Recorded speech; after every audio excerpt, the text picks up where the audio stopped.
وہ فیصلہ کرنے میں دیر کر رہے ہیں۔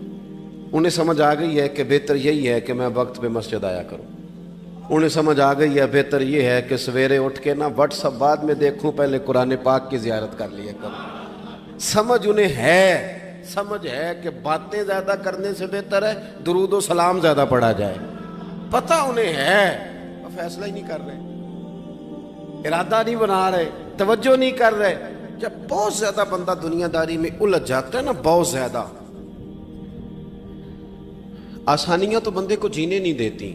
پہلے انسان کہتا ہے کہ موٹر سائیکل ہو جائے نا تو چلو سفر آسان ہوگا، پھر موٹر سائیکل کہتا ہے ٹائر 2 ہیں، 4 ٹائروں والی ہونا، چلو مہران ہی ہو جائے خیر ہے، لیکن مہران میں بیٹھتے ہی اسے خیال آتا ہے کہ اس کی تو سیٹیں تنگ ہیں،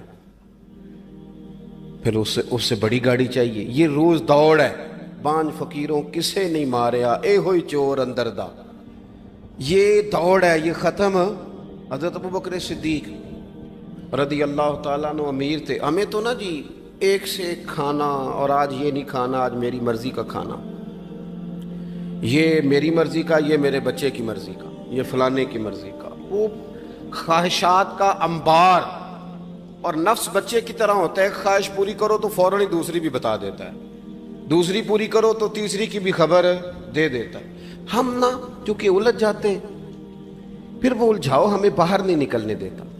اگر تھوڑا تھوڑا کر کے، میرا مطلب یہ ہے کہ زندہ رہنے کے لیے روٹی کھانی ہے نا، مثلا روٹی کا لطف کتنی دیر ہوتا ہے، جتنی دیر منہ میں چباتے ہیں، اس کے بعد ختم۔ تو کپڑا تو پہننا تھا بدن چھپانے کے لیے، اس میں وہ کدھر سے آ گئی ساری کہانیاں جو آج بن گئیں۔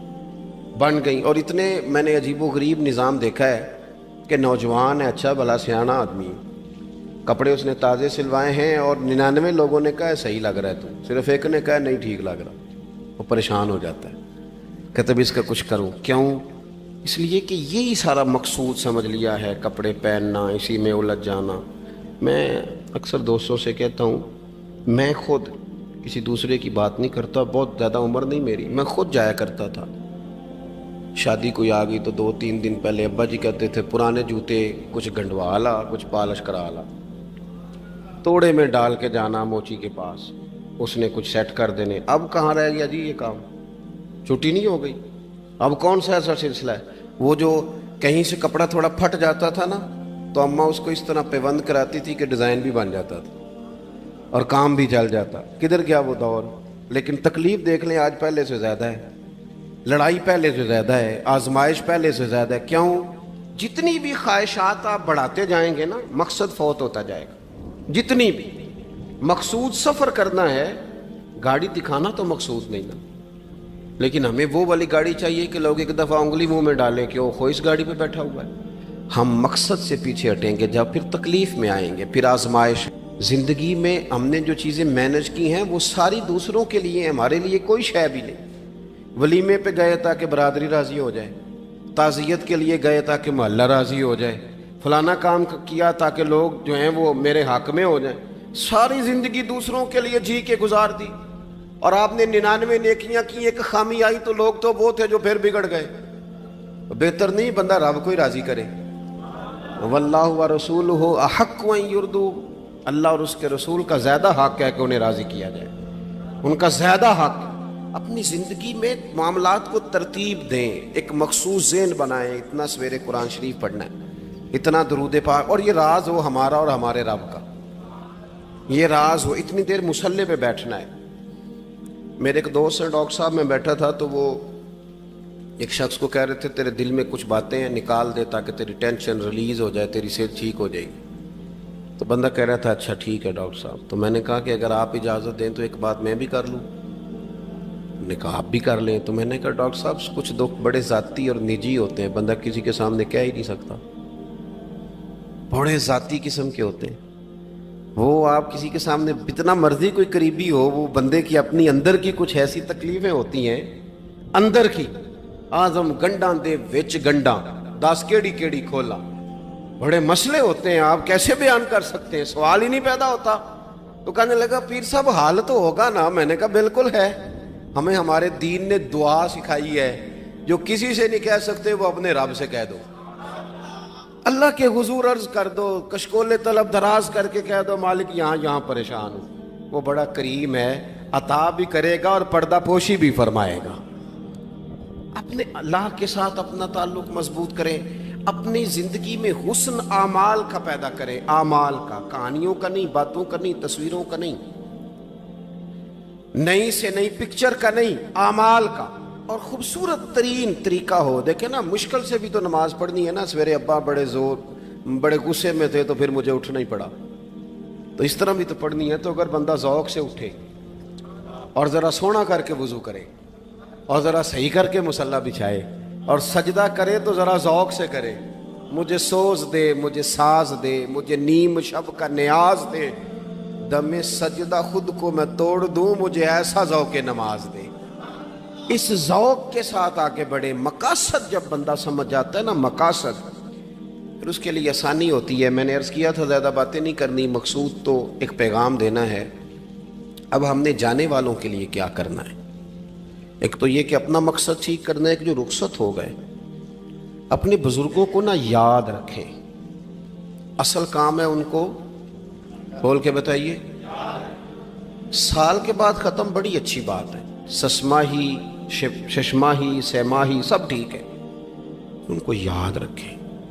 حضور نہ یاد رکھتے تھے، اپنی والدہ کا ذکر کرتے تھے، اپنے والد کی بات کرتے تھے، اپنے دادا کا ذکر کرتے تھے، اپنے جانے سیدہ خدیجہ الکبریٰ رضی اللہ تعالیٰ عنہ وصال کر گئیں تو حضرت عائشہ کہتی ہیں حضور اکثر گھر میں ان کا ذکر کرتے تھے۔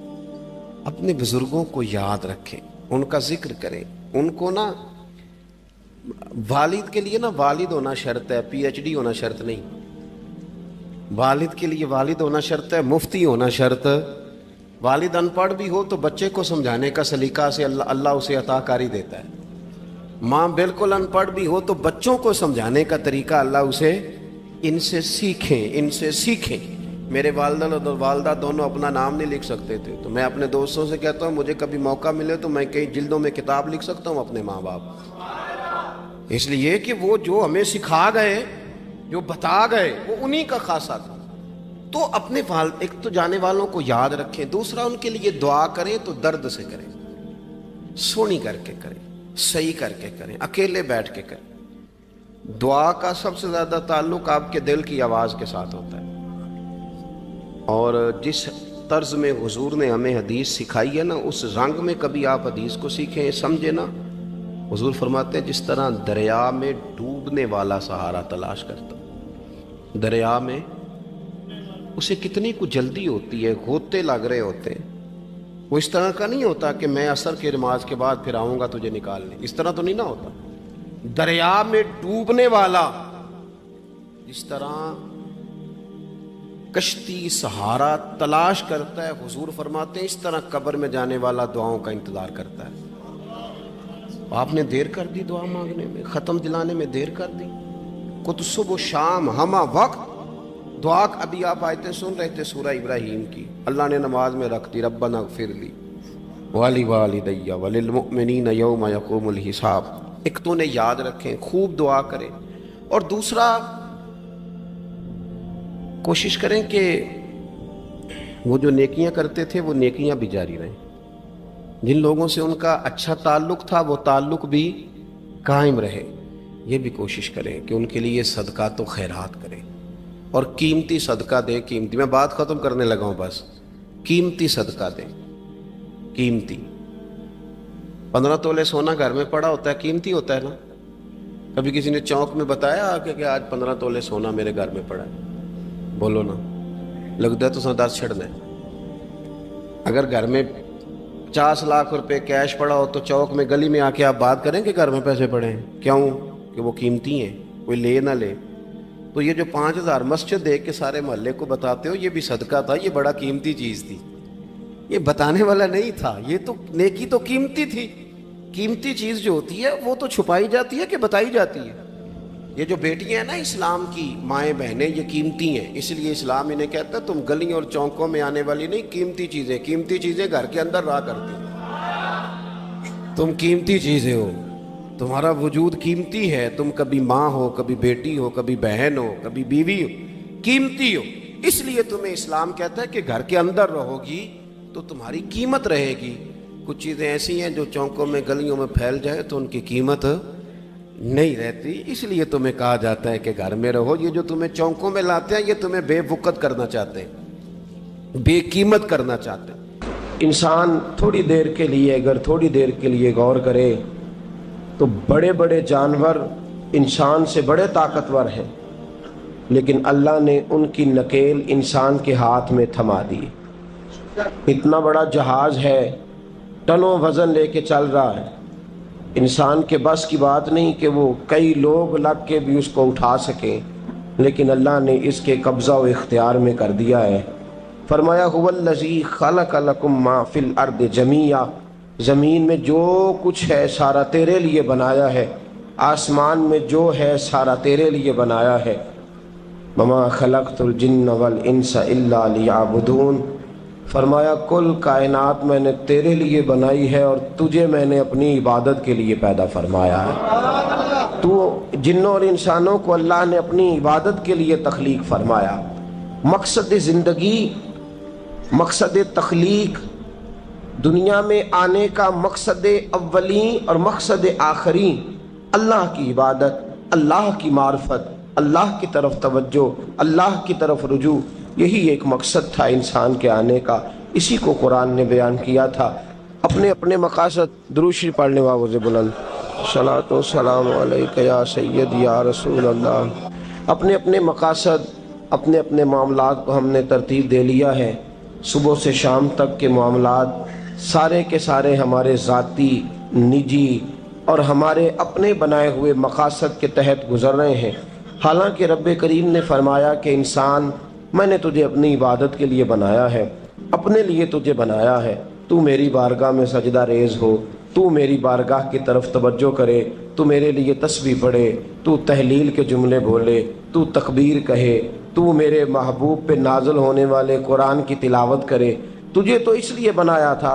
عبادت کا معنی یاد رکھیے گا, عبادت کا معنی فقط نماز پڑھنا نہیں, عبادت کا معنی صرف نماز پڑھنا نہیں.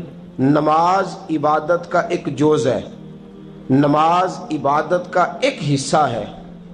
عبادت نماز پڑھنے کا نام نہیں, عبادت روزہ رکھنے کا نام نہیں, عبادت صرف اور صرف حج کرنے کا نام نہیں, فقط ذکر فکر کرنا عبادت نہیں, بلکہ اللہ کا حکم ماننے کا نام عبادت ہے. خدا رسول کی بات ماننے کا نام عبادت ہے. جہاں جانے کا خدا حکم دے وہاں چلے جاؤ, یہ عبادت ہے. جہاں جانے سے منع کر دے وہاں کبھی نہ جاؤ, یہ عبادت ہے. اگر نماز پڑھنے کا نام ہی عبادت ہوتا تو پھر فجر کی فجر کے وقت کیوں پڑھنی پڑتی, پھر ظہر میں ہی کیوں فرض ہوتی, پھر عصر کا وقت مغرب میں جا کے کیوں نہ شروع کیا جاتا, پھر انسان کی مرضی تھی جب پڑھ لیتا. فرمایا نہیں, عبادت میری ہے, اصل میری اطاعت ہے. میں جب کہوں کہ یہ فجر کا وقت ہے تو تجھے فجر مان کے پڑھنا, جب کہوں ظہر کا وقت ہے تو ظہر مان کے. ہم نے عبادت کو مخصوص کر دیا. مسجد میں چلے جانا, نفل پڑھ لینا, کچھ دیر قرآن شریف پڑھ لینا, کچھ دیر اللہ کی عبادت کر لینا, کچھ دیر ذکر اذکار کر لینا, اس کا نام عبادت ہے. اور باہر نکل کے بے شک جھوٹ بولے, باہر نکل کے بے شک غیبت کرے, باہر نکلے اور کم تولے, باہر نکلے اور اپنی من مرضی کرے, تو یہ عبادت نہیں. اس لیے کہ ہم اس خدا کے ماننے والے ہیں جو صرف مسجد میں نہیں ہوتا بلکہ جلوہ تیری ذات کا کو بکو ہے. میں جدھر دیکھتا ہوں ادھر تو ہی تو ہے. ہمارا خدا صرف مسجد میں نہیں ہے, اللہ ہر جگہ ہے. جے میں تینوں اندر جانا پھر مقید جانا, جے میں تینوں باہر سمجھا اندر کون سمانا. اندر بھی تویں باہر بھی تویں وچ بلا کون نمانا. اصل بات یہ ہے کہ جب خدا ہر جگہ ہے تو اللہ تبارک و تعالیٰ کا حکم ہر جگہ ماننا ہے, ہر جگہ اطاعت کرنی ہے, ہر لحاظ سے. رب کی بات ماننے کا نام عبادت ہے. اللہ کی, اس کے رسول الپاک صلی اللہ علیہ وسلم کی بات ماننے کا نام, توجہ ہے آپ کی میری بات پہ, عبادت کا مفہوم سمجھیے گا, عبادت کا مفہوم سمجھیے گا. ہمارا وہ دین نہیں جو پنڈتوں جوگیوں راہبوں کا مذہب ہے کہ جنگلوں میں نکل جاؤ تسبیح لے لو, میں کھٹکتا ہوں دل عالم میں کانٹے کی طرح اور تو فقط اللہ اللہ اللہ. یہ مذہب نہیں. ہمارا دین کہتا ہے مسجد میں بیٹھ کے جو ذکر کرے گا اسے بھی ثواب ملے گا، اور جو محنت کر کے کما کے بچوں کو کھلائے گا اسے بھی ثواب ملے گا۔ ہمارا دین یہ کہتا ہے جو مسجد میں بیٹھ کے قرآن پڑھے گا اسے بھی ثواب ملے گا، اور جو گلی میں پڑا ہوا کانٹا اٹھا دے گا اسے بھی اللہ اجر عطا فرمائے گا۔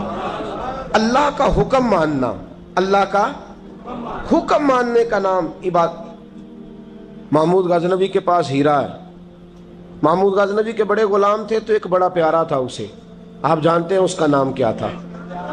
ایاز محمود غزنوی کو بڑا تو حسد شروع ہو جاتا ہے ہر جگہ، الا ماشاءاللہ لوگ کہنے لگے بادشاہ ہر وقت اسی کو پیار کرتا رہتا ہے، ہر وقت اسی کی طرف توجہ کرتا رہتا ہے۔ بادشاہ نے ایک دن آزمانا چاہا، اتنا ہیرا تھا، موٹا ہیرا بادشاہ کے پاس۔ بادشاہ نے ایک وزیر صاحب کو بلایا، کہا یہ اینٹ پکڑو، ہیرے پہ مارو، اسے توڑ دو۔ کہنے لگا بادشاہ بات تیری ٹھیک ہے پر بڑا قیمتی ہیرا ہے، کیوں تڑوا رہے ہیں آپ؟ مال خزانہ میں رکھ دیں، کام آئے گا، کسی نہ کسی جگہ پہ استعمال ہو جائے گا، آپ کیوں اس کو تڑوانے کی ضد کر رہے ہیں؟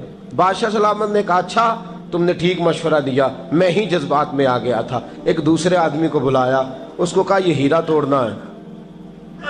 اس نے کہا بادشاہ مجھے لگتا ہے پوری دنیا میں اتنا موٹا ہیرا تیرے پاس ہے، کسی اور کے پاس نہیں ہوگا، یہ توڑنے کی چیز نہیں تجوری میں سنبھالنے کی چیز ہے، اسے سنبھال کے رکھ۔ تیسرے کو بلایا، چوتھے کو بلایا، جس کو بھی بلاتا رہا وہ بادشاہ کو سمجھاتا رہا، جس کو بلایا بادشاہ کو سمجھایا۔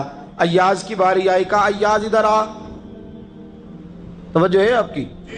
ایاز ادھر آ، یہ ہیرا تو توڑ دے۔ اس نے اینٹ پکڑی، زور سے ماری، ہیرا توڑ دیا۔ بادشاہ کہنے لگا بڑا بیوقوف ہے بھئی تو، یہ سارے میرے خیر خواہ تھے، مجھے سمجھاتے رہے اور تو نے خیال ہی نہیں کیا، میں بیوقوف تھا تو تو بھی ساتھ ہو گیا، توڑ ہی دیا۔ کہنے لگا بادشاہ غلطی ہو گئی، مجھ سے غلطی ہو گئی، مجھے نہیں توڑنا چاہیے۔ اس نے کہا اچھا چل چھوڑ، ایک بات بتا، تیرے سامنے جو سب مجھے مشورے دے رہے تھے تو نے کیوں نہیں دیا؟ میں نے تجھے کہا توڑ دے، کیا لفظ ایاز نے کہے، کمال کر دی۔ کہنے لگا بادشاہ میرے دل میں خیال آیا ہیرا ٹوٹتا ہے تو ٹوٹ جائے، میرے بادشاہ کا حکم نہیں ٹوٹنا چاہیے، یہ ٹوٹتا ہے تو ٹوٹ جائے، یہ کرچی کرچی ہوتا ہے تو ہو جائے، خزانہ خالی ہوتا ہے تو ہو جائے، لیکن میرے مالک کا حکم نہیں ٹوٹنا چاہیے۔ بادشاہ میں ہر چیز توڑ دوں گا پر میں تیرا حکم نہیں توڑ سکتا۔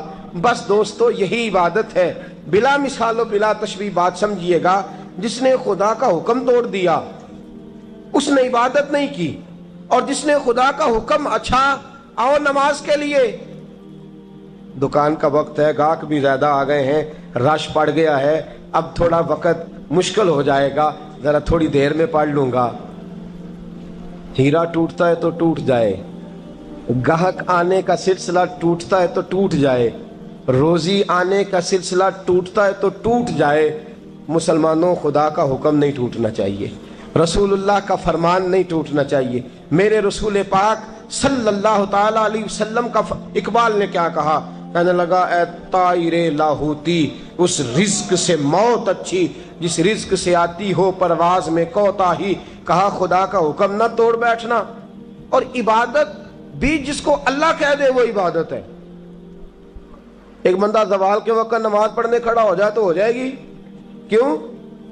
نماز نہیں پڑھ رہا؟ اچھا میں آپ کو روایت سناتا ہوں، شیر خدا مولا کائنات حضرت علی المرتضی رضی اللہ تعالیٰ عنہ فرماتے رسول پاک صلی اللہ علیہ وسلم نے ہمیں منع فرمایا جب عید الفطر کا دن ہو یا عید الاضحیٰ کا دن ہو تو تم نے کیا کرنا ہے؟ فجر کی نماز پڑھنی ہے، اس کے بعد اشراق چاشت نہیں پڑھنی، فجر سے لے کر عید کی نماز تک درمیان میں کوئی نماز نہ پڑھنا۔ جب عید کی نماز ہو چکے پھر تمہیں اجازت ہے جتنے مرضی نفل پڑھو، لیکن فجر سے لے کر عید تک تم کوئی اور نماز نفل درمیان میں نہ پڑھنا۔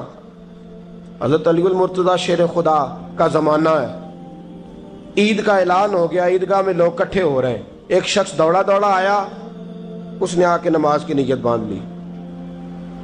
توجہ ہے آپ کی؟ میں نے کہا عبادت ہے خدا کا حکم ماننے کا نام۔ حضرت علی رضی اللہ تعالیٰ عنہ نے نماز کے بعد اس شخص کو بلایا، فرمایا ادھر آ، تجھے نہیں پتا کہ جب تک عید کی نماز نہیں ہوتی کوئی اور نفل نہیں پڑھیں گے؟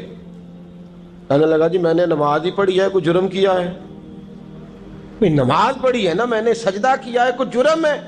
حضرت علی نے تلوار نکال لی، فرمایا جو مصطفیٰ کی سنت توڑ کے نفل بھی پڑے گا میں اس کا بھی سر قلم کر دوں گا، جو رسول پاک کے حکم کے خلاف عبادت بھی کرے گا اس کو بھی قتل کر دیا جائے گا۔ توبہ کر۔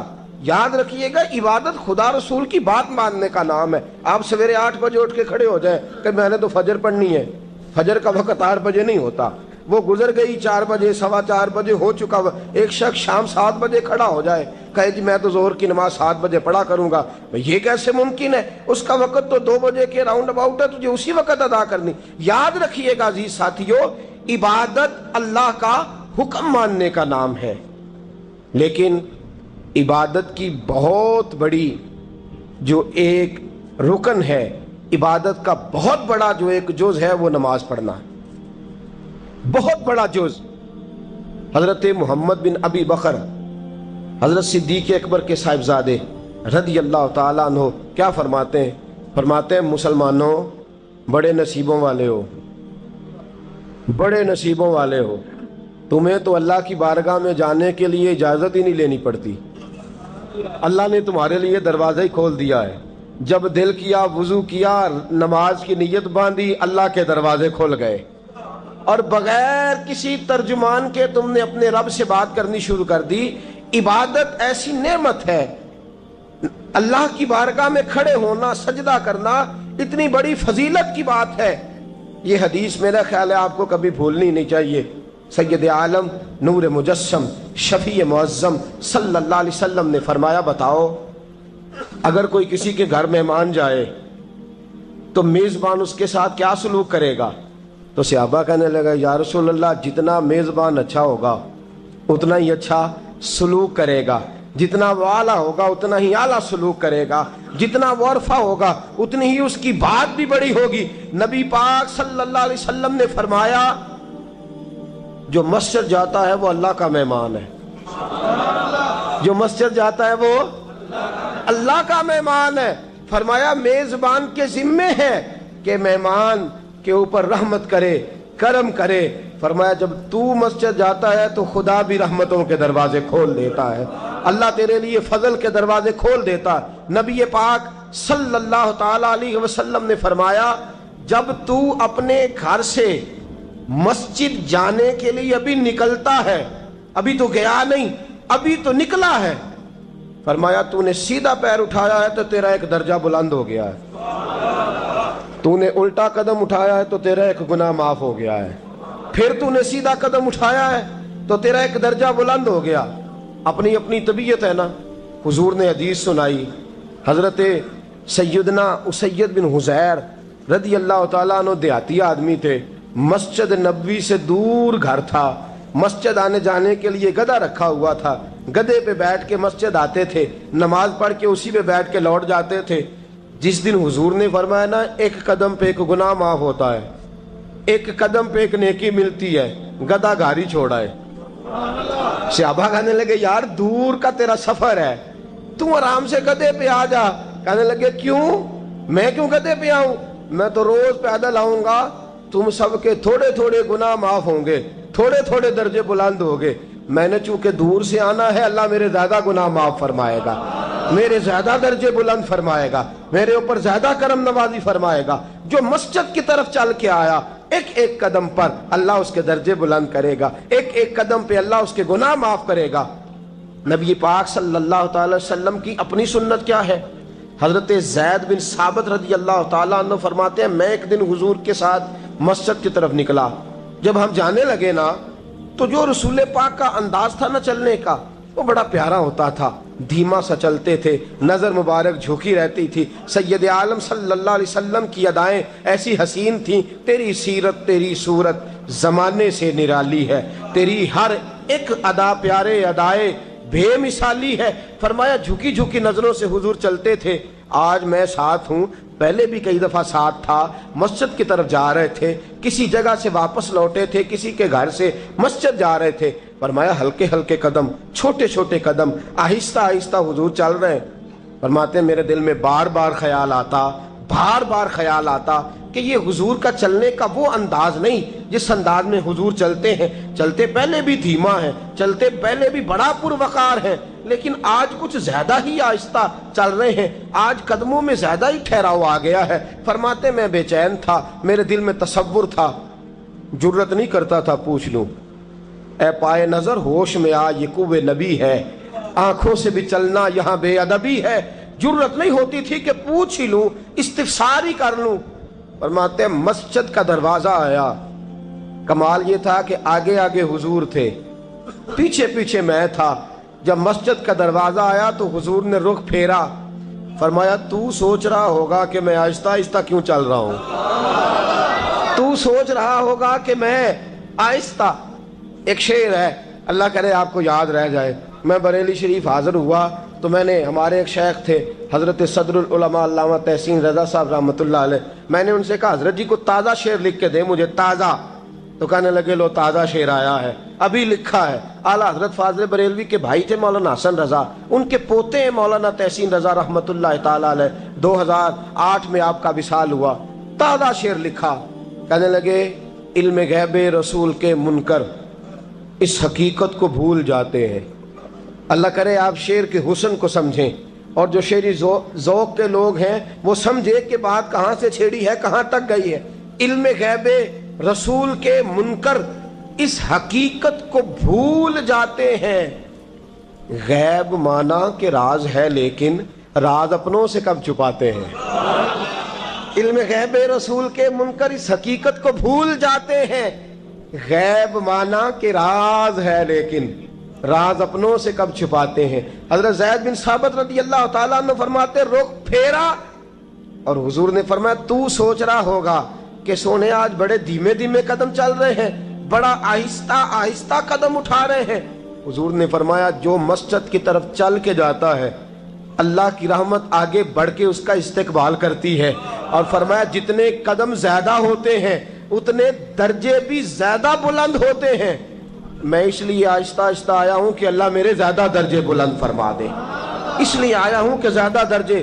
مسجد میں اس لیے آہستہ. عبادت کی فضیلت دیکھیں، گھر سے بندہ چلے، ابھی پتہ نہیں مسجد میں وضو کرنا ہے اس نے، ابھی پتہ نہیں 2 رکعتیں پڑھے گا کہ 4 پڑھے گا.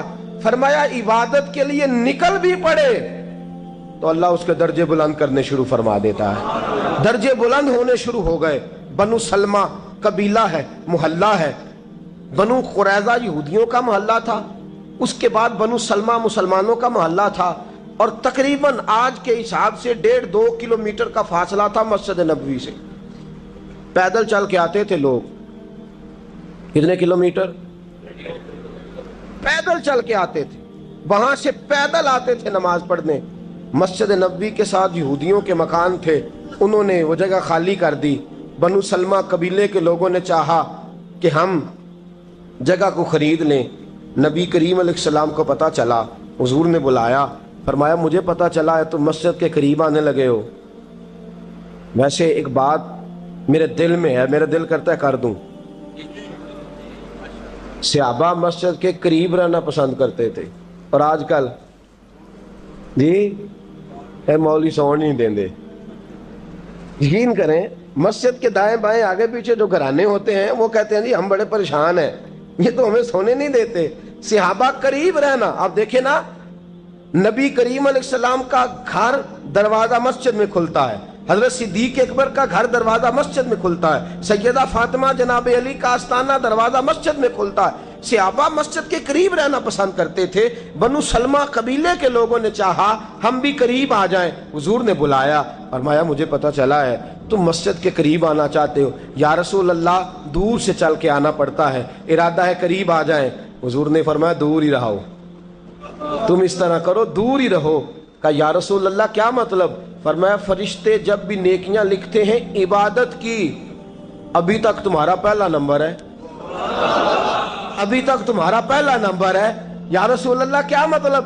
فرمایا اس لیے کہ تم دور سے چل کے آتے ہو تو اللہ تمہیں زیادہ اجر عطا فرماتا ہے. آخر دعوانا ان الحمدللہ رب العالمین. اللهم صل على سيدنا ومولانا محمد. اللهم صل على سیدنا و مولانا محمد. اللہ کے شیر ہے در کرار پر درود. اللہ کے شیر ہے در کرار پر درود. اللہ کے شیر ہے در کرار پر درود.